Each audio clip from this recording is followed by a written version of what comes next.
पाऊस खूप जास्त आहे, तर सर्वांना ना मिसळ खाण्याची इच्छा झालेली आहे. तर मी आज ना मिसळ बनवणार आहे. तर आपण मिसळची साहित्य बघूया मिसळचं.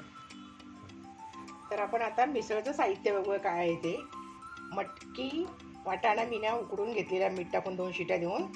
नंतर मी त्यासाठी वाटण तयार केलेलं आहे. कांदा,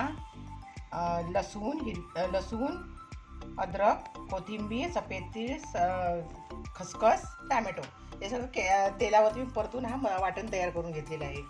नंतर मी याच्यामध्ये टाकणार आहे फोडणीला कढीपत्ता, हळद, मिसळ मसाला, तिखट मसाला घरचा आहे, कांदा लसूण मसाला, मीठ आणि कोथिंबीर, हिंग. फोडणीसाठी मी आता तेल ओतत आहे. फोडणीसाठी मी तेल ओतले, त्याच्यामध्ये जिरं, राई टाकलेलं आहे आणि आता मी हा कढीपत्ता टाकत आहे. नंतर मी हा तिखट मसाला टाकलाय. नंतर मी हा मिसळ मसाला टाकते. कांदा लसूण टाकते. हा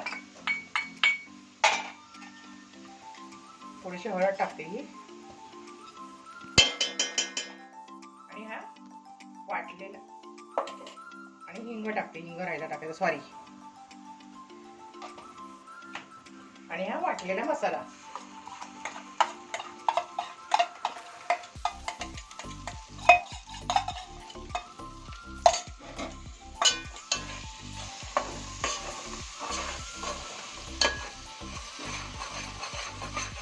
आता मी चांगला मसाला परतलाय हा. आणि आता ह्याच्यामध्ये आपल्याला जेवढं पाहिजे तेवढं गरम पाणी टाकायचंय.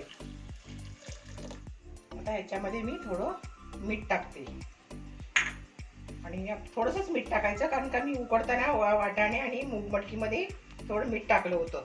आणि आता ही मटकी आणि वाटाणे सगळं वाटण टाकून द्यायचं त्याच्यामध्ये.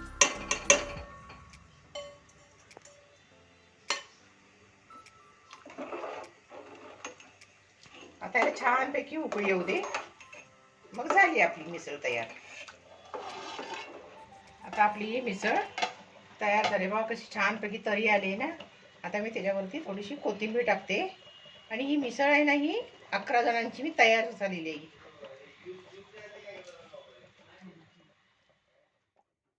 आता आपली झणझणीत मिसळ तयार झालेली आहे.